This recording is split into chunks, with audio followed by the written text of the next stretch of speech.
जय श्री राम, जय माता लक्ष्मी, जय बजरंगबली जी। नमस्कार।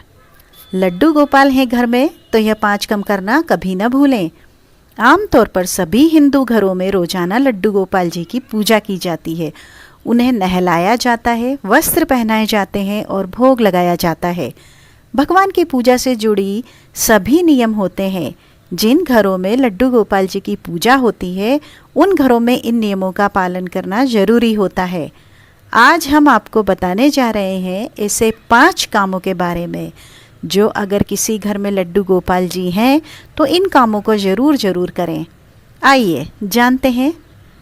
सबसे पहले हम जानेंगे लड्डू गोपाल जी को नियमित स्नान कराएं, हर दिन वस्त्र बदलें। अगर आप भी लड्डू गोपाल जी को अपने घर में ला रहे हैं तो सर्वप्रथम आपको अपने मन में यह भाव पैदा करना चाहिए कि यह आपका नहीं बल्कि लड्डू गोपाल जी का ही घर है और बाकी लोगों की तरह वह भी इस घर का सदस्य हैं।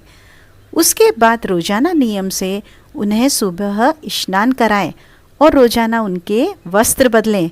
ध्यान रहे कि लड्डू गोपाल जी के लिए ठीक उसी प्रकार की दिनचर्या का पालन करना चाहिए जैसे कि अन्य सदस्यों के लिए करते हैं। वह भी आपके घर के सदस्य ही हैं। नंबर 2 है, अगर आप बाहर से खाने पीने की कोई वस्तु या फिर अन्य चीज़ों को लेकर आते हैं तो सबसे पहले घर के सबसे छोटे सदस्य लड्डू गोपाल जी को भोग लगाएं। उन्हें घर का सबसे प्यार और राजा दुलारा सदस्य माना जाता है। यह मानते हुए घर में बनने वाले सभी पकवान या फिर खाने की सभी वस्तुएं पहले उन्हें अर्पित करें।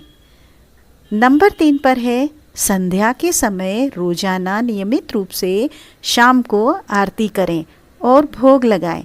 लड्डू गोपाल जी की पूजा में एक दिन भी अंतराल नहीं होना चाहिए।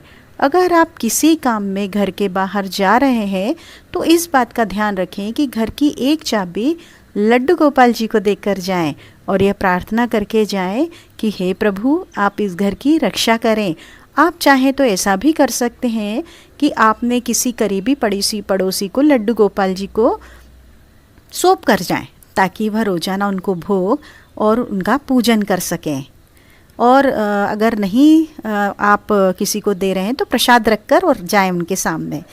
नंबर 4, जब आप बाज़ार जाते हैं तो जैसे अपने बच्चों के लिए खिलौना लाते हैं ना, वैसे ही आपको लड्डू गोपाल जी के लिए भी नए खिलौने लेकर आएँ और समय निकालकर स्वयं भी उनके साथ खेलें।